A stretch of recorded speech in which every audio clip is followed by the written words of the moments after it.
This is part 3 of a short series about the civilization of Kemet. In the first part of this series, we discussed the peopling of Kemet and set the record straight on the true peopling of Kemet. Feel free to go check those first 2 parts on my channel, links in the description below. In this third part, we will present some of Kemet's greatest achievements. These achievements constitute the main reason why Kemet was and still is the subject of so much outside attraction, and in modern days, the subject of so much scholarly controversy about who the Kemites really were, which in actuality should not have existed in the first place. After watching this video, you will understand why they tried to remove Kemet from Africa in spite of its geographical location. So stick around until the end of this video. Here you will get the achievements that the fictional version fails to let people know or simply refuse to accept. So without further ado, let's jump into this video.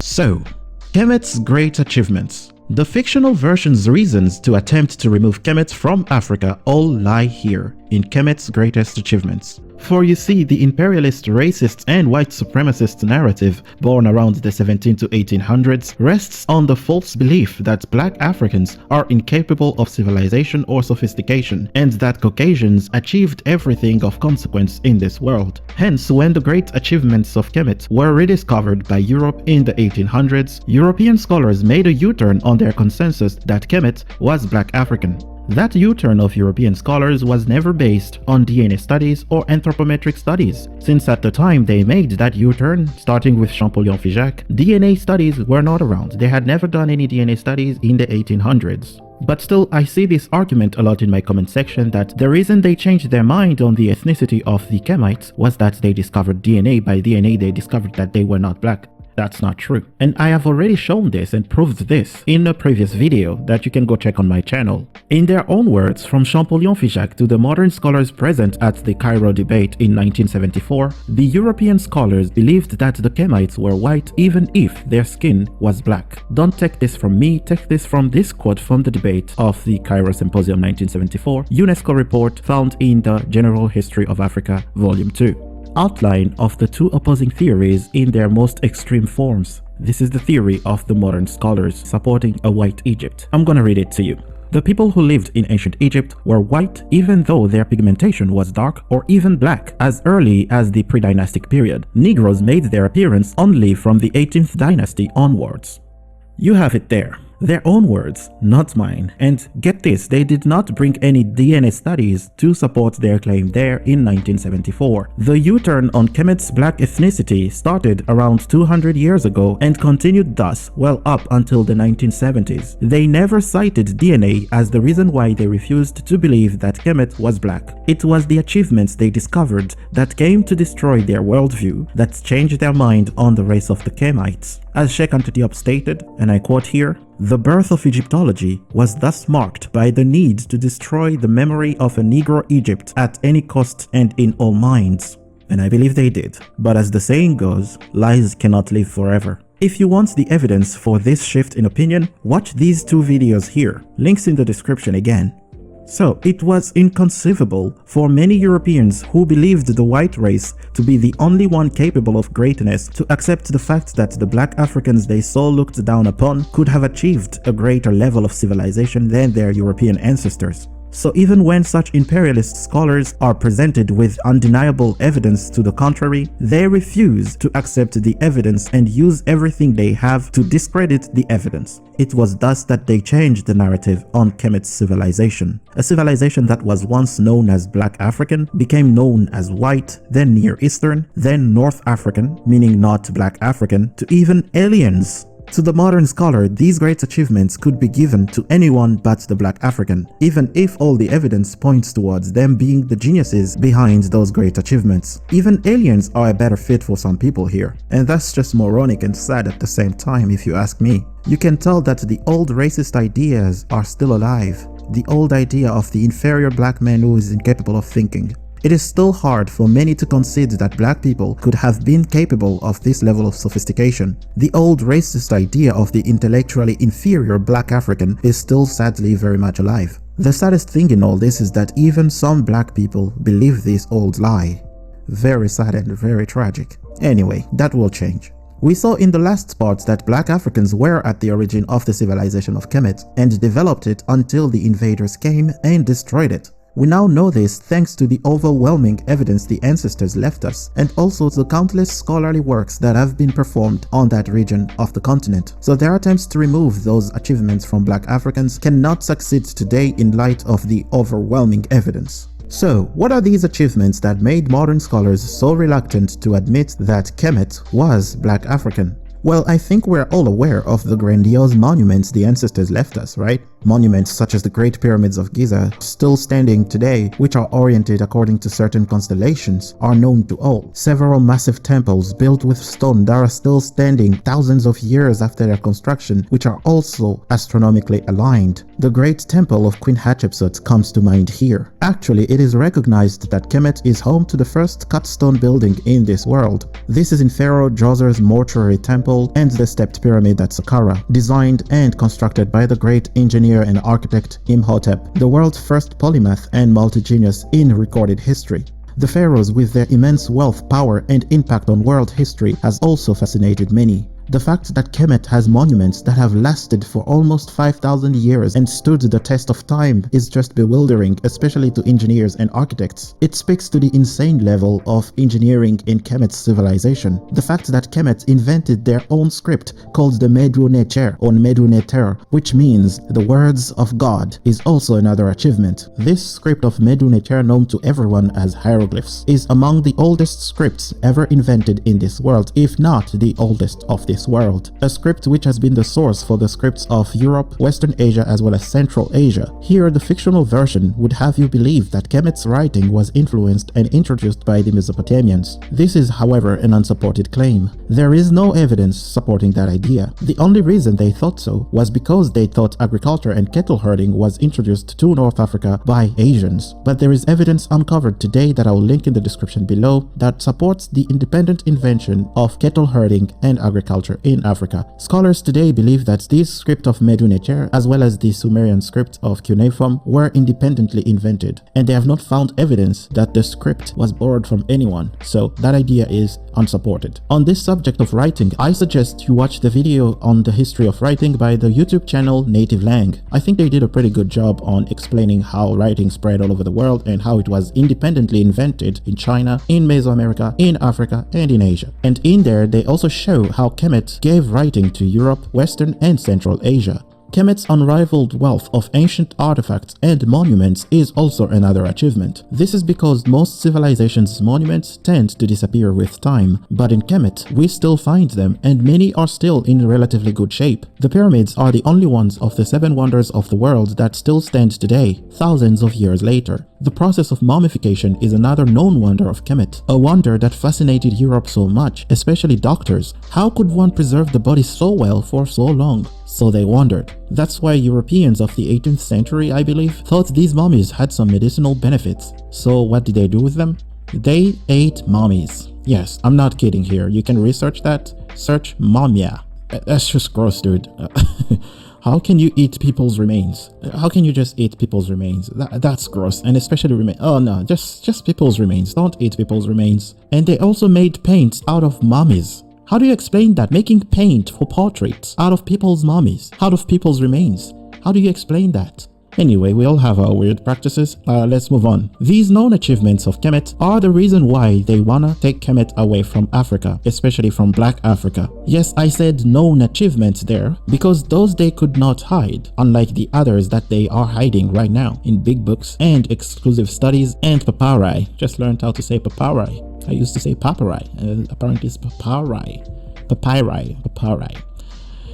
These These hidden achievements are the ones we are going to focus on in this video. The prominent role Kemet played in the early history of human civilization destroys the myth of the black African tribal man who was intellectually inferior, lacked sophistication and rationality, never built with stone, and never built any civilization. A myth that is easily destroyed by a quick look at West African history alone. But it is Kemet that did it for them. They could not accept that, and here is why.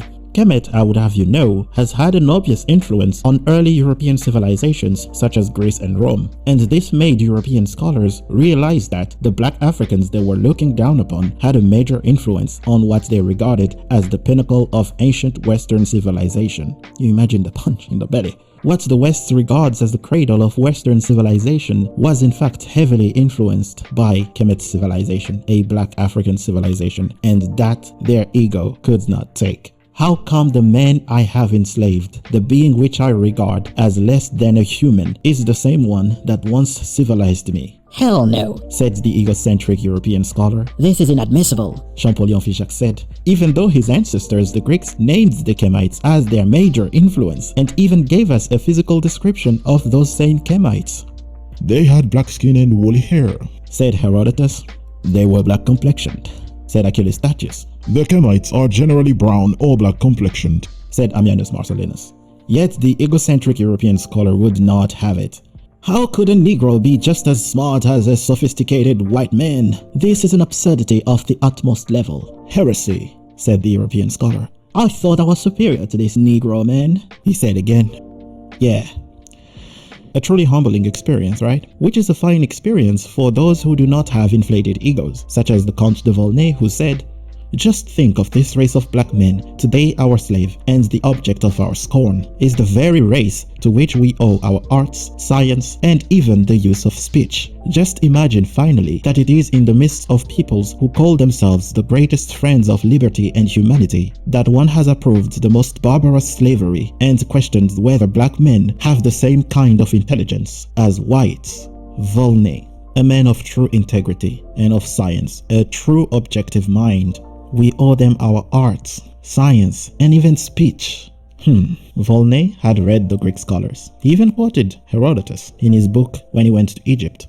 I think Volney describes it best. So I only have one question to the people who call everyone who says the ancient Egyptians had a strong black population Afrocentrist. Was Volney a European, a French European? Was he an Afrocentrist too? I'm awaiting your answers in the comment section. An Afrocentrist before the word Afrocentrist was even invented. Woo! Make that make sense. We need more people like Volney, a man of true integrity. But however, we don't. Instead, we get people like Champollion Figeac, Zahi Hawass, James Breasted, Cherubini, Maspero, and many others who have an inflated ego and believed the fairy tales told to them on black people by scholars like Linnaeus and de Gobineau. For such scholars, having black people in Kemet was not it. They could not have it, and so they instead used cognitive dissonance and refused to accept facts. And since this latter group of egocentric scholars had the political backing of their country's elites, who were also full of ego and had ambitions of dominating the world and dominated the narrative on history, they managed to falsify history. They managed to falsify the history of Kemet. If you want to dig deeper on this subject, I suggest reading The African Origin of Civilization, Chapter 3, The Modern Falsification of History by Sheikh Anta Diop. Or again, you can also read The Destruction of Black Civilization, Part 1, The Preview, Section 8, The Scholar's War on the Blacks by Chancellor Williams. Alright, now that you know this, it's time you learned about the true achievements of Kemet. For there are achievements of Kemet that the fictional version is unwilling to talk about, because you see, they have lied so much in order to keep the myth alive.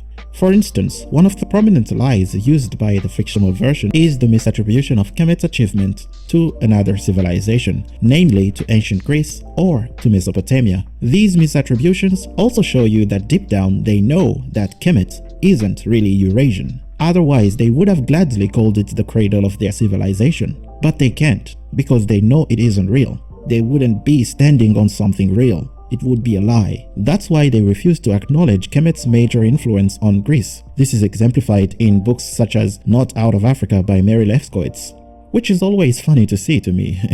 I mean, you claim that these are your ancestors, right? You have Europeans claiming that the Kemites are their ancestors, and will boldly claim with a straight face on their national TV that the Kemites were white, just like any other European. But then if that's the case, why do you deny the direct influence they had on ancient Greece? Are they not your ancestors? Why all of a sudden reject that idea? Because they know it isn't true, and that the truth will come out eventually, because they know this very well. Lies cannot live forever, only truth can. So their strategy is to take away as many achievements as possible, so that when the lies on the peopling of Kemet fall, at least the achievements won't be there. So they hoped. But too bad for you. You underestimated our brilliant scholars, and even your own brilliant scholars who have some integrity and objective minds. Scholars like Sheikh Anta Diop, Teofilo Benga, Kalala Omotunde, Sally Ann Ashton, Martin Burnell, all those scholars, all those brilliant minds exposed to the truth. They didn't leave anything out. So we're now here to set the record straight. Let's finally start presenting these hidden achievements. We start with mathematics. When I was having an argument with a classmate on whether mathematics or physics was the older discipline, my friend argued that physics was the older discipline and that mathematics only came later. So I did what I usually liked to do back then. I went to Wikipedia to check on the history of both disciplines. And guess what my old self sees over there? The Greeks did everything in complex mathematics, and Kemet is supposed to have done only basic forms of what the Greeks did. Sites like Wikipedia often mislead people on the history of things. I don't hate Wikipedia, I like the tool, but the people who write certain articles on there are clearly coming with a bias, and I really dislike that about the website, but hey, you know, that's how it is. Anyway, take a look at this passage taken from the Wikipedia article on the history of mathematics. Other notable achievements of Greek mathematics are conic sections, Apollonius of Pekra, 3rd century BC, trigonometry, Hipparchus of Nicaea, 2nd century BC, and the beginning of algebra, Diophantus, 3rd century AD.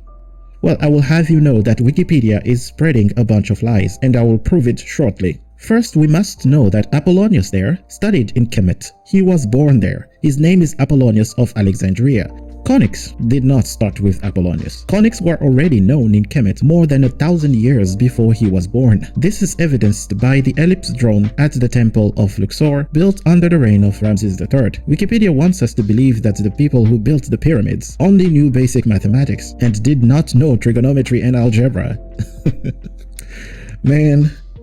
See, this is a typical tactic of the fictional version of history, falsely giving to the Greeks the achievements made by the Kemites thousands of years before them.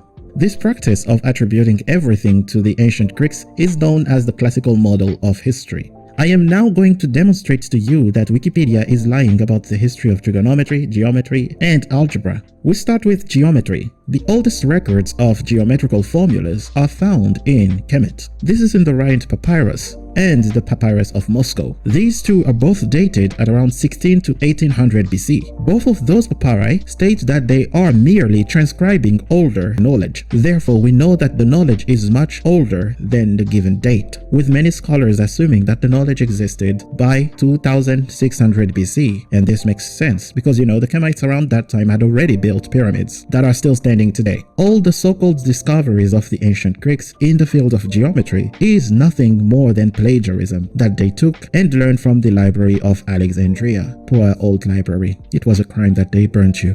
For instance, the Pythagorean theorem can be seen on the Rhind Papyrus almost 2000 years before Pythagoras. The same can be said of Thales' theorem, and get this, both these two scholars studied in Kemet. The same thing can also be said of Archimedes, who also studied in Kemet, the so-called greatest geometer. Archimedes is said to have come up with ways to calculate the volumes and surfaces of solids of revolution, things such as cubes and spheres, etc. This is again another lie. We found in Kemet the formulas for calculating the volumes of spheres, pyramids, and even cubes. The Kemites also knew how to calculate the surfaces of these same shapes. Evidence for this can be found on the Papyrus of Moscow and on the Rhind Papyrus. Archimedes did not invent any of these formulas. The Kemites did. Archimedes himself studied in Kemet, let's remember that. Yet they want you to believe that the people who built the pyramids did not know how to calculate the volume of a pyramid and the surface of a pyramid. They must be taking people for fools. See, already here you can see that the Greeks were falsely credited with the invention of many things. How can someone invent something that was already there in the place where he went to study? The absurdity of this matter is beyond me, given that the ancient Greeks themselves said that they learned these things from the Kemites. You see, this is why they don't want to accept the reality that Kemet was Black African. When they expose this about the ancient Greeks, they then say that the oldest geometrical formula is from Babylon and not Kemet, because they found a formula of the surface of a circle in Babylon around 1700 BC. Another lie. We already saw that the papyrus of Moscow, which contains the formula for calculating the surface of a sphere, not even a circle, a sphere, date back to 1800 BC, and the formulas there are believed to be from a much older period, 2600 BC precisely, because by then the pyramids had already been built. That same papyrus of Moscow contains the formula for calculating a truncated pyramid. Does that surprise you? From the people who built the pyramids? Not at all. Explain to me how Mesopotamia is credited with the oldest geometrical formula when we have the papyrus of Moscow and the Rhind mathematical papyrus, which are known to be transcriptions of much older knowledge, which is stated on the papyrus. Lies upon lies, but you can't win because again, lies cannot live forever. Number 2. Algebra. The man they mentioned there as the one who began algebra, Diophantus, was born and studied in Kemet just like Apollonius. How can he then be credited with the invention of algebra when the Rhind papyrus contains algebraic problems and algebraic equations? That doesn't make sense. On the Rhind papyrus, you have things like mathematical series, simple equations, as well as quadratic equations. Almost 2000 years before Diophantus, and that's the date of the papyrus on which it is on. There is much older knowledge, so that's more than 2000 years if we go with that older date. Wikipedia lied again. The Kemites are the inventors of algebra. The Rhind papyrus is the oldest known document known to humanity that contains equations. So clearly the Greeks are not the inventors of algebra, the Kemites are. Africans are at the origin of algebra. Blame Africans for your math classes. Anyway, let's continue. 3. Trigonometry. Here too the Kemites were first. All the trigonometry that you studied in school, sine, cosine, cotangent, tangent, all that nice stuff, can all be found on the Rhind papyrus, as you can see on this translation on the screen. So the man Wikipedia named there, Hipparchus, was not the inventor of trigonometry. The Kemites were. Black Africans were the inventors of trigonometry. And get this, Hipparchus studied in Alexandria. And where is Alexandria? In Kemet. And it is said that most of his observations were already made in Kemet. Read his biography, link in the description. Hence our man Hipparchus was plagiarizing older works, or simply adding to it, but in no case was he the inventor. So as you can see, most of the mathematical achievements of the Kemites were falsely attributed to the Greeks. And as you will see further, the Greeks were falsely attributed many other things. This is a recurring theme in the classical model of history. The Greeks did everything. Even their own ancient Greeks disagree with that. Ancient Greek historians said they learned from Kemet, from Black Africans. Keep watching this video, the quotes are coming for evidence sake. Let's go to the next point. 2. Astronomy. We already saw in a previous video that the Kushites of Tasseti were the first astronomers of this world, while their knowledge was shared with their little sister who developed it even further. The Kemites and the Kushites are credited with the invention of humankind's most intelligent calendar ever. The very same calendar we are still using today, with minor changes from the Romans, of course. Don't take this from me, take it from an expert on the history of astronomy, Otto Negbor, or Nugbor, however you pronounce this name, who said of the Kemites calendar that it is truly the only intelligent calendar that has ever existed in human history. The Kushites and the Kemites invented the 365 days year, which they divided in 12 months of 30 days each. This means that our African ancestors were the inventors of the hour, the minutes, and the week, 10 days instead of 7, because they divided the months of 30 days into 3 weeks. Our African ancestors invented the 24 hours day, and this they did more than 5,000 years ago. That's a major invention that the whole world still uses today. That's very sophisticated. The Kemites were also very well aware of the leap year, contrary to what most scholars believe. They calculated the time lag of the years, and instead of adding a day every 4 years, they instead chose to follow that time lag for 1,460 years. 1,460 years, that's a long ass time. This same 1,460 years is the number of years that coincides with the heliacal rise of the star Sirius. That's just a crazy feat. How did they discover that? I don't know. It's either they had lenses, which scholars say they didn't, or they did it by mathematical processes, which would still be very, very impressive, like extraordinarily impressive. But hey, they did it. The evidence is there. They tracked the time lag of the years for 1,460 years, and it coincided with the heliacal rise of Sirius. And this period of 1,460 years is known as the Sothic cycle. You can Google it, you can go on Wikipedia to read about this. It's a real thing. Whether the Kemites achieved it by empirical observation or theoretical observation is up to debate. I would not put any of those two past them, simply because their mathematical knowledge was out of this world, and the idea that they could have had lenses, like telescopes, is also not crazy. Both are very much possible. And this calendar was devised around 4,236 BC, according to research. How do we know this precise date, you may ask? Well, simply because the Kemites based their calendars on the movements of the star Sirius, so if you track that over the millennia back and back and back, you can find this certain date. Anyway, you can read up on how they managed to know this precise date in Sheikh Anta Diop's book Civilizational Barbarism, page 279, Egyptian Astronomy. This calendar made by the Kemites and the Kushites is indeed the best calendar, and it was made by our African ancestors during the pre-dynastic period of the Nile Valley. The Kemites' astronomical knowledge was far superior to that of the ancient Greeks. At a time when most astronomers believed that the earth was flat, here is what the Kemites believed. This is a passage from Diogenes Laertius' book, Lives and Opinions of Eminent Philosophers. They consider that the world had a beginning and will have an end, and that it is a sphere. They think that the stars are fire, and that it is by combination of them that the things on earth are generated, that the moon is eclipsed when it falls into the shadow of the earth, that the soul is eternal and migratory, that rain is caused by changes of the atmosphere, and they enter into other speculations on point of natural history, as Hecatus and Aristagoras inform us.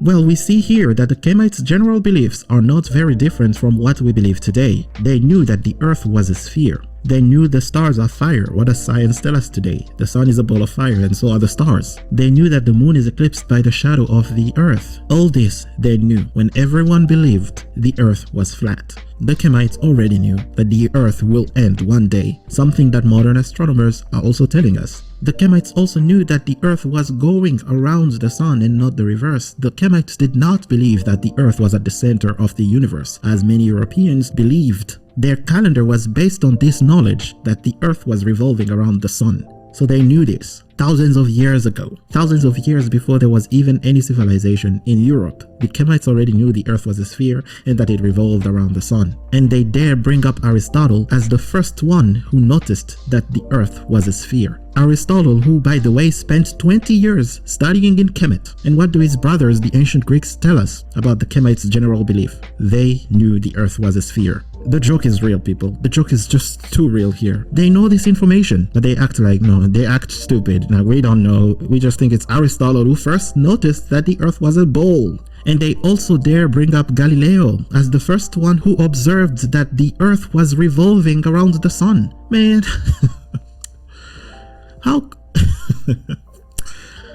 can you hold this belief when you know that Kemites, more than 4,000 years before Galileo, already knew this? You knew their calendar was based around the fact that the sun was at the center of our system. It was common knowledge in Kemet by the time Aristotle went there to study, as the quote says. Galileo is even called the quote-unquote father of observational astronomy. Now that's just trolling. How can he be the father of observational astronomy while the Kemites and Kushites had already mapped out the sky completely? They knew every constellation in the sky, they knew about Sirius, they knew that the earth was revolving around the sun, they knew what an eclipse was, and based their calendar on the heliacal rise of the star Sirius. It's clear that there is an agenda here. We could actually base our astronomical knowledge on what the Kemites and the Kushites knew back then, and we would still not be behind 19th century European scholars. The Kemites and the Kushites were the inventors of astronomical science. It's clear. And astronomy and mathematics were so entrenched in their societies that most of their buildings were astronomically oriented and contained mathematical series. For instance, the golden ratio is often found in Kemetic art and construction buildings. The harmonic ratio is also found in Kushite constructions. Their temples are often astronomically aligned according to summer solstice sunrises or winter solstice sunrises. They were the true fathers of observational astronomy,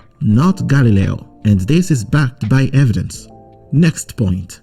3. Medicine. Here too the Greeks are falsely attributed with the achievements of the Kemites. We have all heard that Hippocrates is the father of medicine, especially for those who went to medicine school. They know this man very well. Well, let me tell you that Hippocrates is not the father of medicine. That title belongs to the one and only Imhotep. See, here we don't even need to debate. The Hippocratic Oath is addressed to the god Asclepius, who was the deification of the genius Imhotep in Greece. This is a known fact now. Please Google it or check the Wikipedia article of Imhotep in the description. Hippocrates, like many other great Greek scholars, went to study medicine in Kemet, precisely at the temple of Imhotep. This passage from the research of Dr. Sheikh Anta Diop in his book Civilization or Barbarism, from which I drew most of this video's knowledge, explains it well.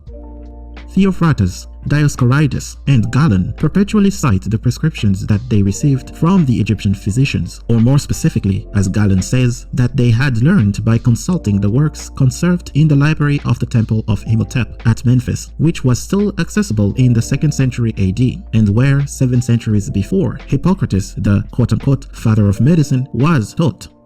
So by their own accounts, by their own admission, the Greeks drew their great knowledge of medicine from Kemet. How then can one name Hippocrates as the father of medicine when they know that he learned much of what he knew from Kemet? We clearly see that the classical model of history was knowingly telling fairy tales. They had an agenda, a political one. The brief description I'm about to give about Kemet's medical practices and system will even further prove the absurdity of the Greeks being the quote-unquote fathers of medicine. Here is how the Kemites ran their medical system. The Kemites had medical specialists as well as generalists. This means that they had doctors who specifically treated certain pathologies, certain parts of the body. They had doctors who could treat the eye only, who were specifically for the eyes. They had doctors who specifically treated women, gynecologists. They had doctors who specifically treated children, pediatricians. The exact same way we run our medical system today. They could heal diseases and injuries that killed most people back then. In fact, the oldest surgical document we have is from Kemet. This is in the Edwin Smith Papyrus, where the Kemites left 48 cases of bone surgery and of external pathology. This quote from Sheikh Anta Diop's book Civilization or Barbarism demonstrates the relevance of this great document.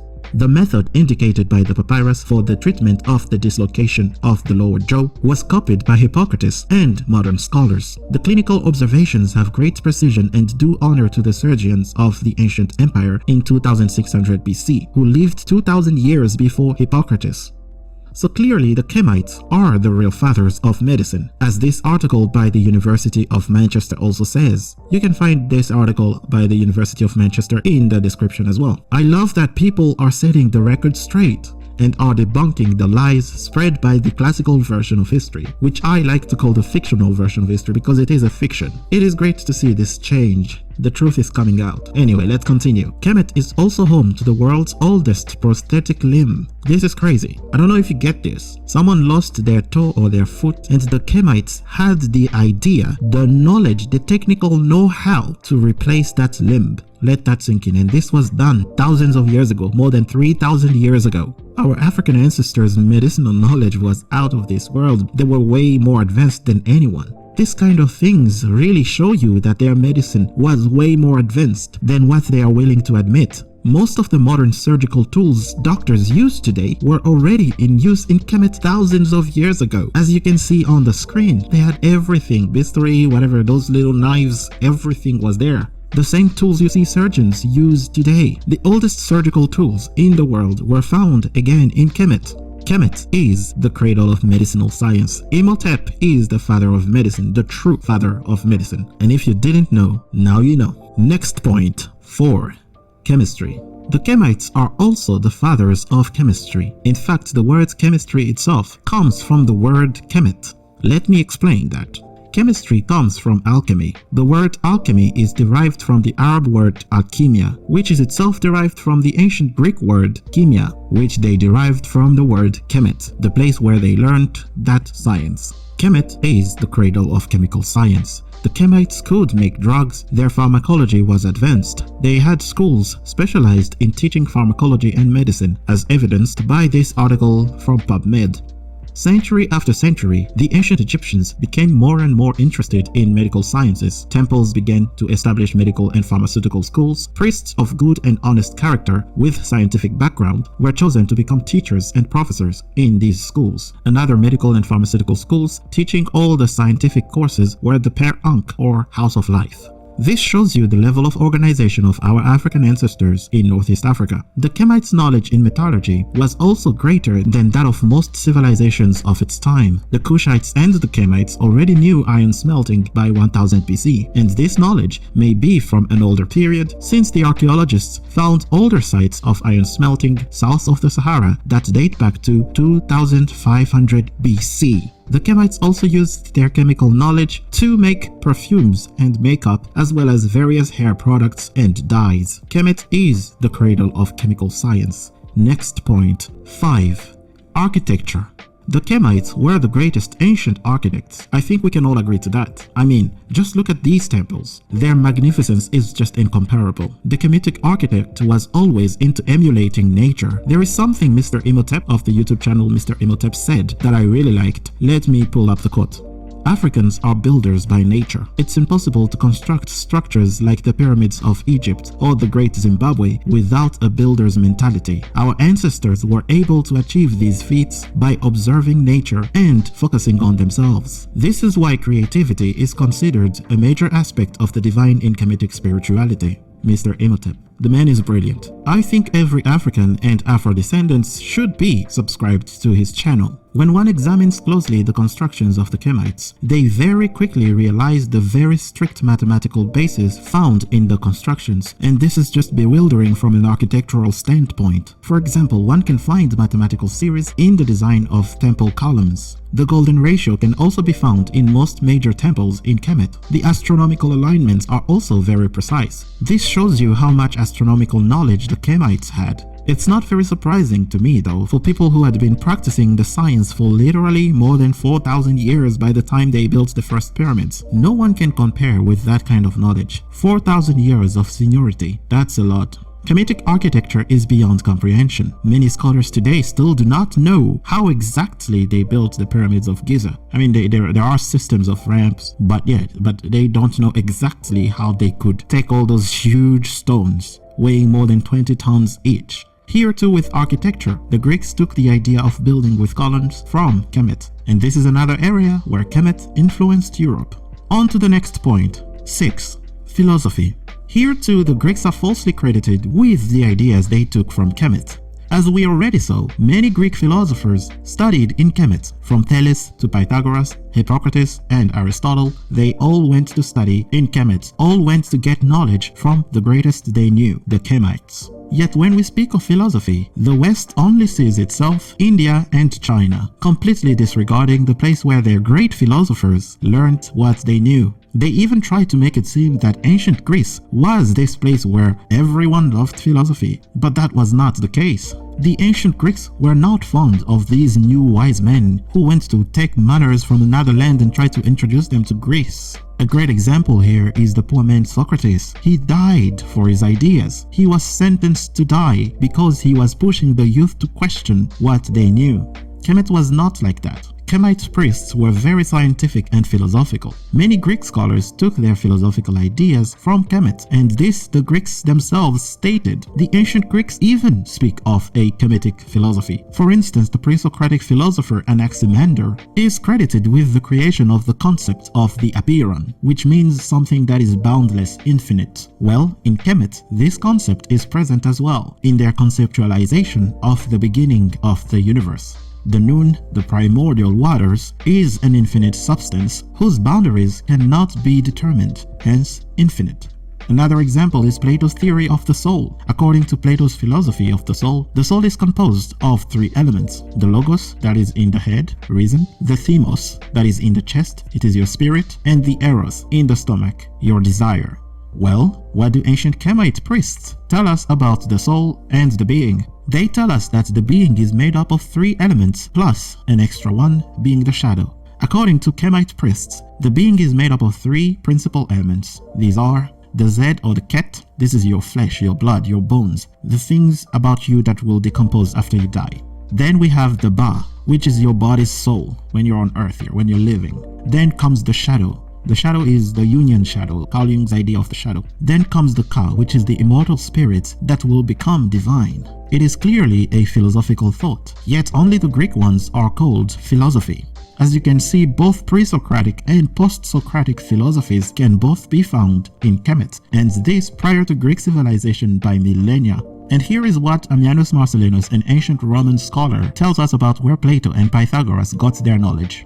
I quote, "It was in learning derived from Egypt that Pythagoras was educated." Elsewhere he says, "From this source too, Plato, soaring amid sublime ideas, rivaling Jupiter himself in the magnificence of his voice, acquired his glorious wisdom by a visit to Egypt." In their own words. Did I make this quote up? Go check up his book. Link in the description. I always source my information. This quote was pulled from the Roman histories.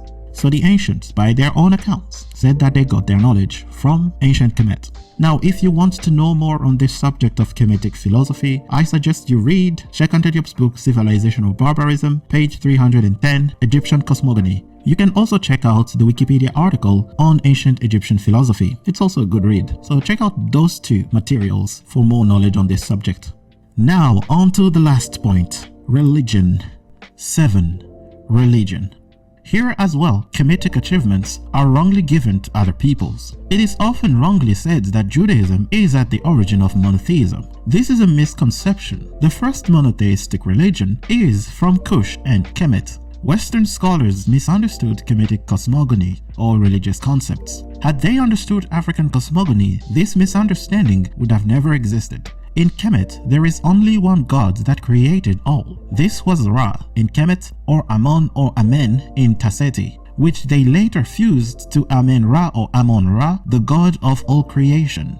The other gods, which are known as Neteru, can be considered as saint patrons or different manifestations of the same unique god. Just as in Christianity, the concept of the Trinity does not mean that Christianity has 3 different gods, but that the Son, the Father, and the Spirit are only different manifestations of the same being. The same can be said in Kemet. Osiris and Isis are not creator gods themselves, they are the ancestors of humankind, so Adam and Eve with extra attributes. Their brother Seth is the embodiment of evil in the world, the Satan of the Abrahamic religions. Their son Horus is the embodiment of the good man, the perfect man. This is Jesus in, again, Abrahamic religions, the Messiah, the one who came to save everyone.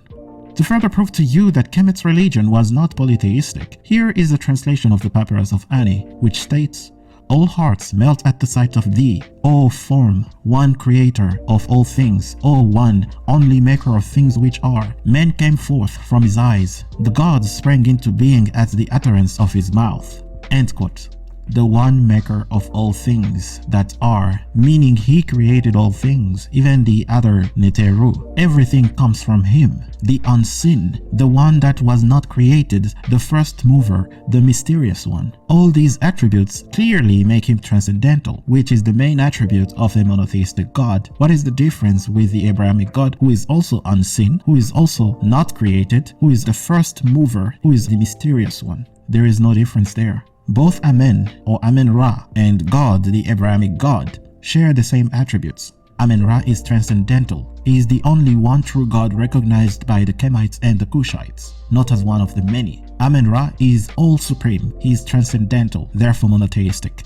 They said Akhenaten is the one who brought monotheism to Kemet, but that's not true. That's not exactly correct because they misunderstood the whole concept. Kemet was always monotheistic from the get-go. Akhenaten himself, I can say, misunderstood his own religion, his own people's cosmogony. That's why it was met with so much backlash that his son, Tutankhamen, had to go back to the original religion, the original Kemetic cosmogonic philosophy of religion. That's why he changed his name from Tutankhaten to Tutankhamen.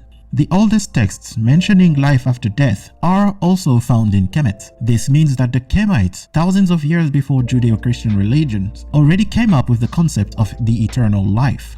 This concept of the eternal life, the life after death, can be found in the pyramid of Pharaoh Unas more than 2,000 years before Judaism. The concept of heaven and hell are also first recorded in Kemet. Also, the concept of creation through the Logos, the Word, is a Kushite and Kemetic concept that precede Abrahamic religions by millennia.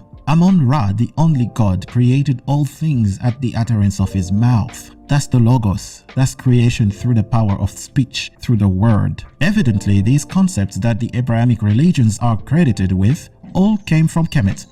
Oh my god!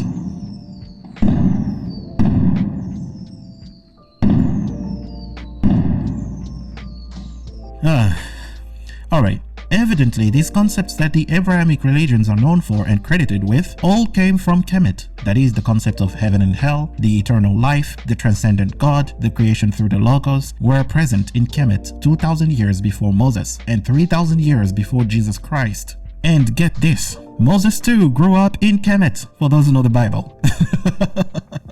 Plagiarism? I think so. What do you think? Tell me in the comment section.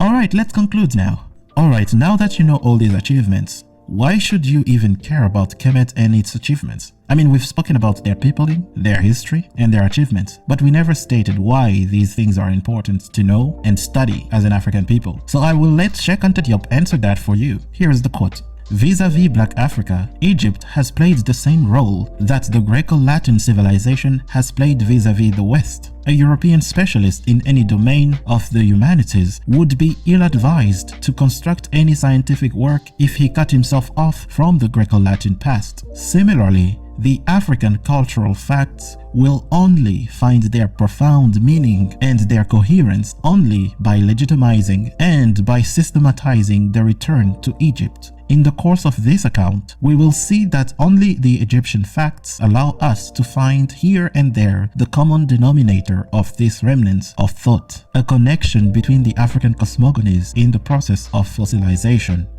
This is deep. This is what we need to do as an African people. As Black people, we need to return to Kemet. There lies our future. Any successful people on this planet knows very well that its classical humanities matter. Look at Europe. What are they always telling everyone about? The Greeks, the Romans, the Greeks, the Romans. And they studied that period extensively. They make countless movies about that period of time, so that in the consciousness of the young European who's trying to build a future for Europe, he has the deep foundation of the Greco-Latin civilizations.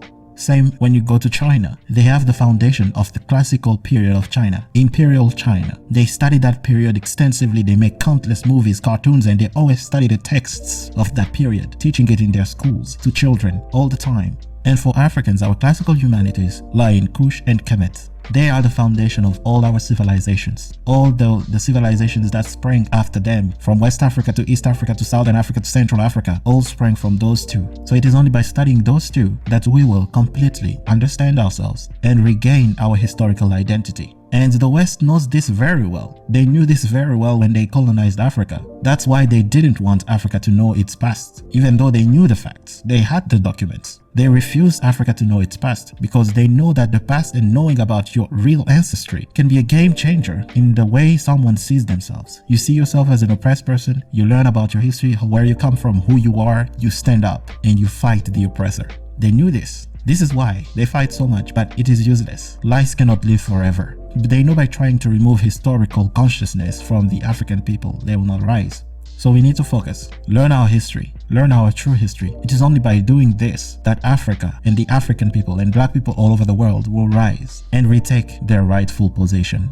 And this, the Western elites are very scared of. But it is inevitable. As I said before, lies cannot live forever. The truth will always triumph. Put your egos aside, accept the fact that Black Africans were sophisticated thousands of years before Europeans were. But it's okay. That does not remove anything from European sophistication. We've seen it. We are living in it. The ego has to go. I know it's a hard pill to swallow, especially for egocentric people who see themselves as superior. It's a hard pill to swallow for people who've been taught and people who have been preaching white superiority and African inferiority for 400 years. But it has to go because it's a myth. It's a lie. You will manage it. Don't worry. You will not die from it. You will have to do it anyway, so just do it willingly. Accept reality. Wake up to reality. You cannot stop the truth from coming out. Right. Now you know why they refused to accept that Kemet was Black African. These incredible achievements cannot belong to Black Africans in the mind of the intellectually dishonest modern scholar. They are too sophisticated, they say, as if the African was incapable of sophistication. Do you hear yourselves? Your racism screams. Anyway, we don't need the approval of such scholars who lack integrity. We know we stand on solid ground. Science is on our side. The truth always triumphs. And this will end our series on Kemet. Let people know in the comment section other achievements by the Kemites. I could not possibly include everything in here. And please leave a like, share, and subscribe to my channel if you're new here. This was a long video to make with a lot of interruptions and stuff like that. The script was also long to make. But yeah, I'm happy I've made this video. I've always wanted to make it. So please support it with likes. And yeah, thanks for watching. Peace. As always, check the description for the sources of my information and videos to watch. Bye.